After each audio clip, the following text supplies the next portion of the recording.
It was my hope, and you could say dream, to share much of the messaging in Cleveland.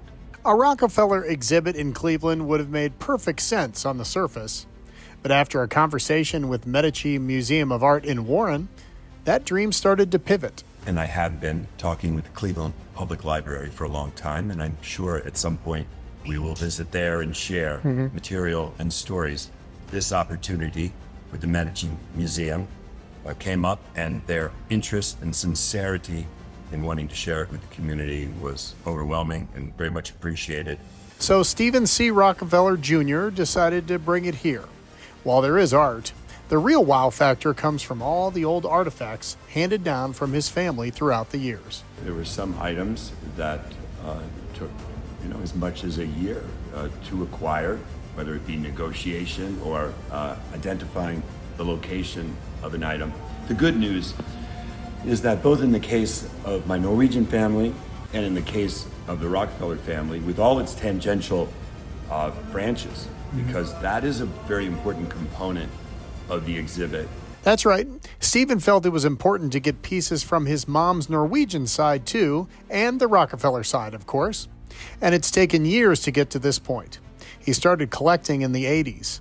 The family actually did seminars back then with each other to learn and appreciate their important history. There's no question that when I got to 25, I became curious and started reading and also presenting to the family at large. We did that in something that was called Family History Seminars over about 5 years. Okay. So during the 80s, as you described it, there was a time when I focused on family history.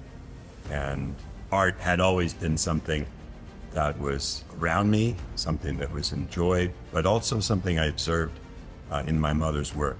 And this is the payoff. Boxes of items. Stacks of these black journals chronicling throughout the years. Photographs, lots of photographs. This is the first drill the Rockefellers used to drill for oil, and so much more. It's all here, and all with emotional attachment. There's no question, but there's also a great joy in that discovery. I can tell you that going through personal possessions that my mother had collected and taken such good care of for so long was a very, very happy engagement for me. And to know that I had secured those items for my children and theirs. So yes, these experiences and engagements can be very meaningful. So will this be it, or will he be adding more? I do feel that I have sufficient body of material for my children, grandchildren to enjoy in the future. So I'm not really looking to add to the individual items.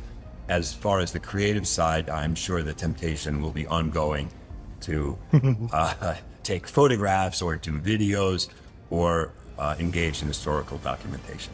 And now finally, Stephen will get to see his dream come true. And for the first time, he can display them all in one place for the world to see. This place right here in the Valley. And he's excited to do it.